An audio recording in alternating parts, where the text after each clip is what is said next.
Ok, je fais ce vidéo tout simplement comme aide-mémoire pour lorsque je dois créer un projet avec Visual Studio et que je veux enregistrer mon code source à distance dans un repository avec entre autres Bitbucket qui est celui que j'utilise. Euh, je me souviens jamais à chaque fois comment le faire, donc puisque je ne le fais qu'au début d'un projet. Puis ensuite, après, c'est juste les mises à jour. Et quand je dois créer un nouveau projet ou encore prendre un projet existant et je veux transférer le code sur Bitbucket, ben, j'ai toujours des blancs de mémoire à ce moment-là. Donc, je vais faire une petite vidéo là, qui va me servir d'aide-mémoire aussi, qui peut peut-être aussi aider d'autres personnes en même temps.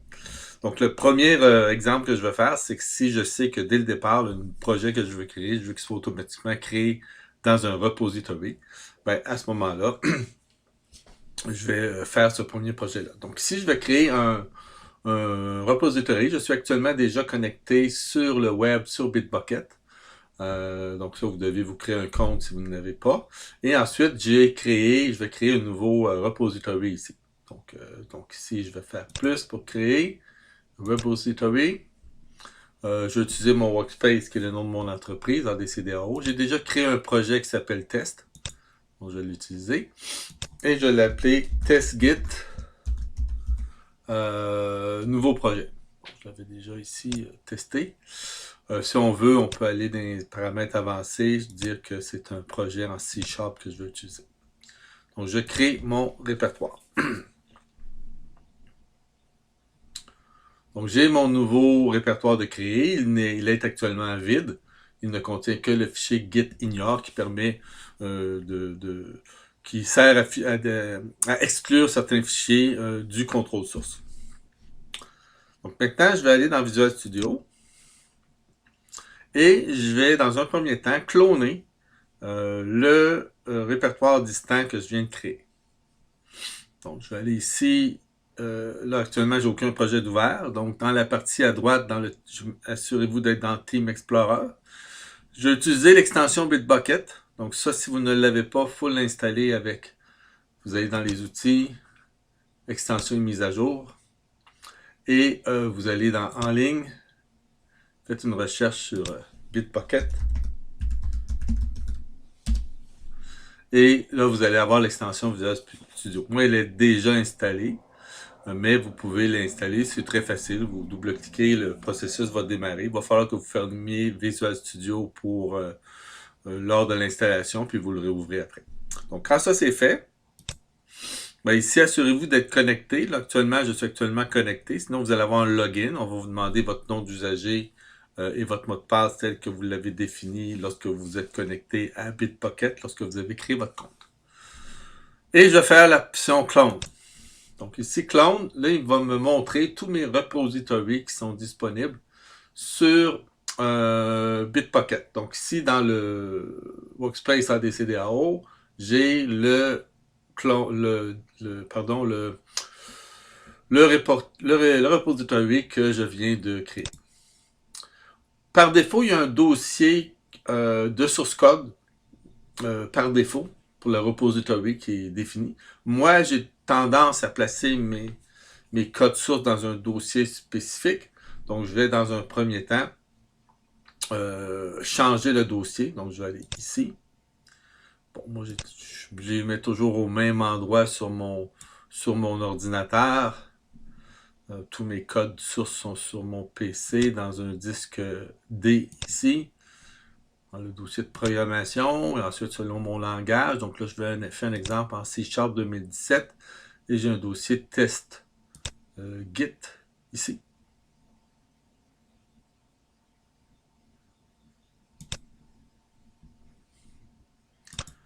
Et je vais créer plutôt, je pense un petit peu à ça. Je vais les faire en deux dossiers séparés. Donc, je vais faire ici test Git nouveau. Non, excusez-moi, je vais laisser ici à test Git. Je vais juste faire une petite modification. Je vais retourner ici sur mon dossier.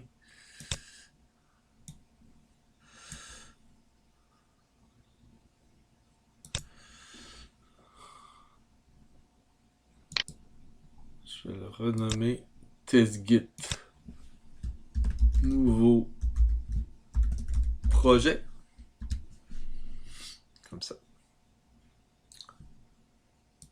Et je vais faire ici.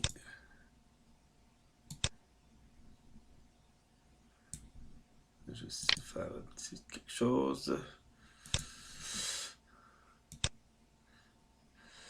Qu'est-ce que je disais? Je vais retourner dans ce PC. Prog. Comme ça. Et je fais clone. Donc ici, si je retourne dans l'explorateur Windows, là, je ne sais pas s'il a terminé de clone. Non, il n'a pas tout à fait fini. Donc là, il a créé ici. Donc si je vais dans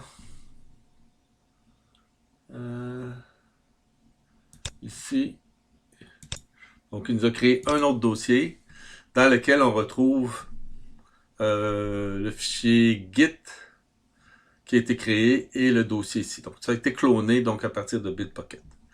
Là actuellement, par contre, j'ai pas encore de projet. Donc la première chose que je vais faire, je vais aller dans fichier nouveau projet. Donc je vais utiliser je vais créer actuellement une bibliothèque de classe parce que étant donné que je travaille surtout avec AutoCAD, donc je vais créer une extension pour AutoCAD, donc je vais utiliser une bibliothèque de classe. Je vais l'appeler ici test git nouveau projet. Je vais sauvegarder l'emplacement, je m'en viens ici et je vais le sauvegarder dans le même dossier. Donc je vais aller ici sur mon disque D, prog, C# 2017, test git nouveau projet. Comme ça. Important de créer un répertoire pour la solution. Ne créez pas de dépôt Git. Donc, on a juste à faire ici OK. Je vais garder le .NET Framework 4.7 dans ce cas-ci.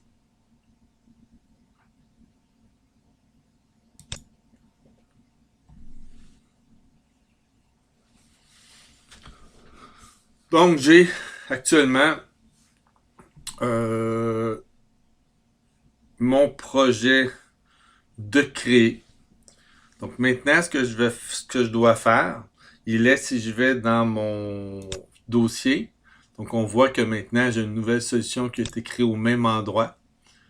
Et les fichiers ici, les classes, etc. de mon projet. Donc, on est tous au même endroit. On est tous ici au même endroit ici. Donc là, ensuite, la prochaine étape, c'est d'aller dans le Team Explorer ici. Dans les... sur la petite maison, comme ça. Dans les paramètres. Paramètres du référentiel. Donc là, actuellement, il a déjà mis en mémoire le paramètre distant modifié qui était à origine. Étant donné que je l'avais déjà créé qui était courant. Donc on voit ici que si je vais dans modifier, ça c'est le chemin ici pour aller accéder au référentiel à distance. C'est important que le nom ici soit à origine aussi. D'ailleurs, si je retourne dans ici et que je vais dans clone, vous allez retrouver, si vous choisissez ici HTTPS, vous allez retrouver ici le même lien si jamais vous le perdez, là, et on va en avoir besoin pour l'autre exemple lorsque je pars avec un projet existant, mais pour l'instant, je n'ai pas besoin ici. Donc maintenant, je suis donc prêt, si je reviens dans ma solution, à faire une modification. Par exemple, ici, si je fais ici premier commit, mais je vais avoir une erreur. Si je fais valider tout et pousser,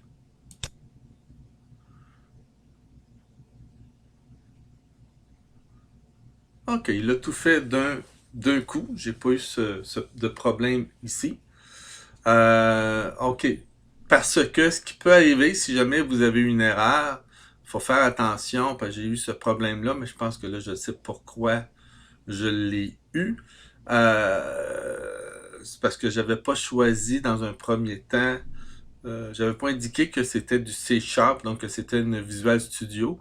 Donc, je savais pas qu'il fallait exclure. Donc, ça, c'est important. Si je reviens dans les paramètres ici, au niveau des paramètres du référentiel, de vérifier que ici, les fichiers getMore, ignorer les fichiers d'attributs. Si je vais dans ignorer le fichier dans modifier, c'est important que vous ayez...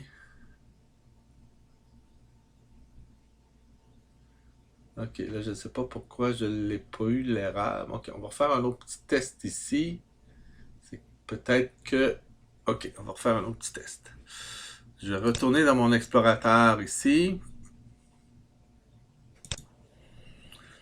Je vais aller faire une petite modification. Je vais ajouter des références. Comme là, j'ai besoin de références. Ajouter une référence. J'ai besoin d'aller rajouter système windows.form parce que je veux faire afficher une petite boîte de dialogue. OK. Puis là, je vais rajouter ici using system.windows.forms. Donc, je reviens ici.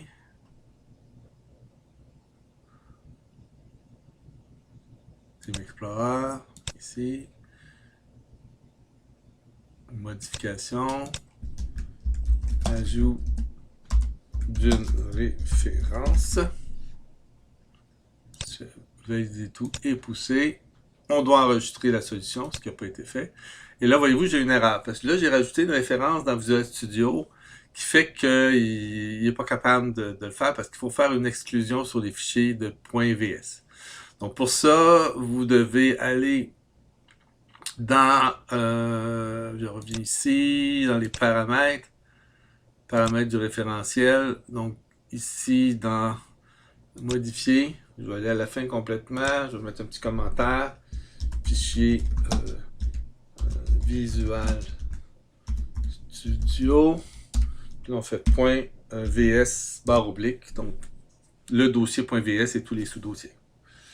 Je l'enregistre, je peux le fermer, je reviens ici, excusez, dans Team Explorer,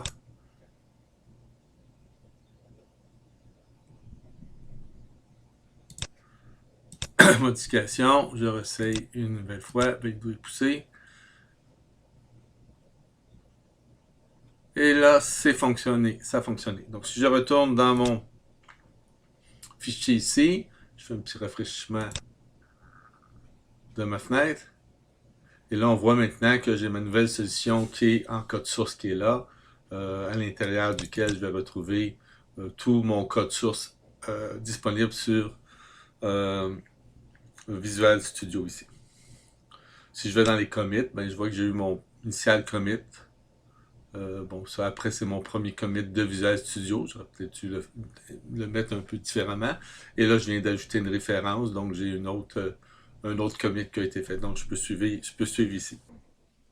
OK, la deuxième partie, c'est plutôt d'utiliser un projet existant.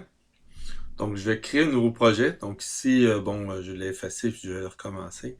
Donc, je vais créer un projet. Je vais l'appeler ici test git projet existant. Donc, je vais aller ici. Prog, C#, projet existant. Donc là, ici, je vais aller supprimer le dossier précédent. Là. On repasse à 0. Donc là, je vais faire sélectionner un dossier. Garder le même nom, créer un répertoire. Parfait.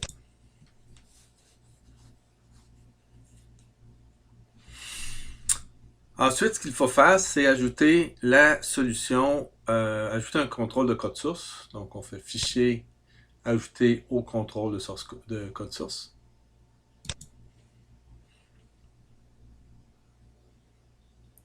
Donc, ça, c'est fait. Maintenant, je le vois ici, création du projet, opération réussie. Puis là, normalement, si je vais dans Team Explorer, je devrais voir un petit peu plus bas les référentiels locaux. Ici, j'ai celui qui a été créé. Bon, là, il y en a un que j'ai peut-être oublié d'effacer. Source, repos, projet existant, je vais l'effacer ici. OK. Donc là, l'autre étape, c'est d'aller créer le repository sur... j'assume que mon projet est déjà fait. Et là, c'est d'aller créer un nouveau repository. Toujours dans test. Test projet existant. C#.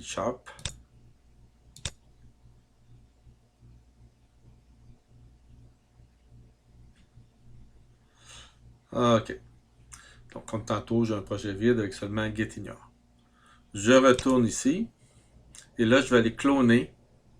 Donc, je vais aller ici, gérer les connexions.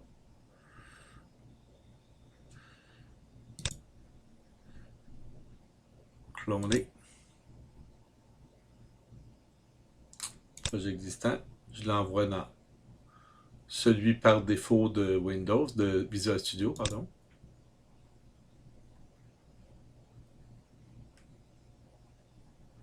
Un petit qui a été cloné avec succès. Je viens ici, prendre ça, copier.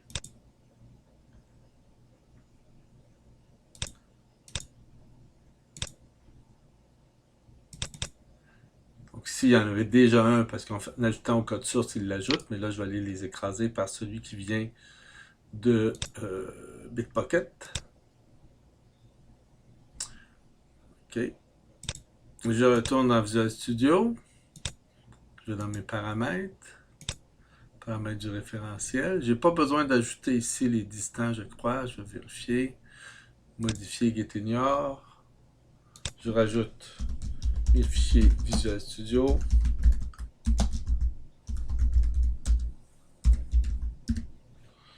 J'enregistre le fichier, je peux le fermer. Et là, je vais essayer de faire un premier, un premier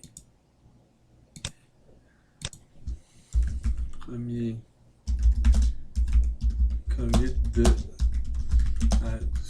Studio. On va voir ce qu'il va me dire. Je vais faire un valider et pousser.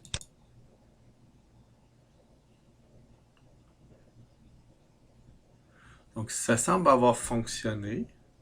Je vais regarder.